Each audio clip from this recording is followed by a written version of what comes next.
much has changed. So it looks like, since we named you a rising leader in 2022, it was soon after that you joined Pico. Yeah, it was I think April of 2022. I went on with Pico as the operations manager in Yanceyville. It's my hometown. And since then, this past November, I got promoted to district manager of Pico Propane. We have two locations in Yanceyville, North Carolina, and Siler City, North Carolina. So I'm overseeing both locations.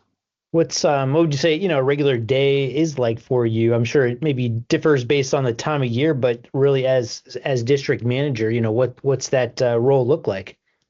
For me, it's more, when I was in operations, it was, handling day to day, making sure your budget numbers were where they need to be at. But, as I stepped into the district, it's more foreseeing what's coming, looking at the bigger picture, seeing, what do we need to do down the road? Where do we need people at? Kind of overseeing, kind of making sure everything's in place before it happens. It's not just, it expands it from the daily operations until, what's going to happen next month. What do we need to prepare for now so we'll be ready? Would you say that's the biggest difference maybe in how your leadership qualities have advanced, is maybe looking a little further out than you used to? Is that a big difference? Yeah, that's a difference. It's not just seeing, making sure somebody's doing the job. It's, it's overseeing the whole operation now to make sure everything's where it needs to be at, today, prepare for the future. So yeah, it's changed, and it's, since I talked to you last, I've grown as a manager, as a leader, as far as that, how to handle, because every employee is different in their own ways, and you've got to figure out quickly how to manage that. So for good and bad. Mm-hmm. It's been a challenge, but I've really enjoyed it. Is it certain learning experiences, or is there anything that you do specifically that prepares you then in that role as a leader? I try to touch base and talk with the whole team. It's easier to do it, with certain teams. It depends on when you're around, but I try to touch base with them and talk with them every time I visit, or every time I'm around them. I try to, see how they're doing, see what's going on, what issue, are you having any issues, or what's the good, what's the bad, kind of, just, and talk about, what's going on in their life, and just kind of get that friendship, let them know, you can talk to us, we're not just here about work. We want to make sure you're taken care of too. So it's been interesting. It's been really good. So we've seen where, people do end up leaving a position in the propane industry, but a lot of times we'll see where they end up, at another company still working in the propane industry. Mm-hmm. Is there anything in particular about the industry that kept you in it, even though you did change positions since we last visited? Yeah, I like the kind of like the go, and for 6 months out of the year, then you have the time to kind of sit back and replan and get everything together and see what you need to go forward. I've met a lot of people through the industry that, become good friends with, and just different organizations and just different events that I have been able to go to. I don't know, it's kind of an industry like no other in a way. It's a little different in its own aspect. Is there any advice that you would give another young member of the industry, that's maybe just getting into leadership, or that really strives to become a key leader in the industry?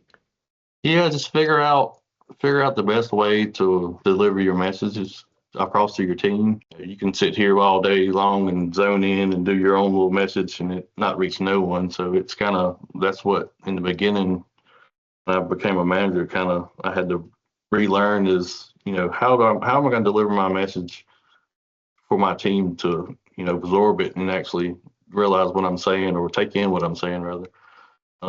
That's the biggest thing from the beginning. It's just how to reach out to your team and how to be effective with that. It's not just demanding, this is what you got to do. It's kind of, what they say, tailgate talk, kind of just, gather around and get their ideas, because they have so many ideas that you may not even think about. And it's helped us a lot, what's an idea y'all have? And they'll say, and sometimes it's something we already tried or something, we explain it to them. But a lot of times it's new ideas. They're like, hey, let's look into this and see I think this will actually work. So that means a lot when you can talk to your team and they can talk back to you and give you ideas, and you show them that hey, they are listening to me. They do see this may work better. So that's what's helped me out a lot is just the communication. That's great. Yeah, just having them contribute those ideas and then, implementing those is already that, showing that they're showing that leadership, Yeah. which is great. Just looking ahead, Ryan, I mean, is there anything else that you look to do now that kind of taking that next step? How far, have you looked down the road as far as what's next for you?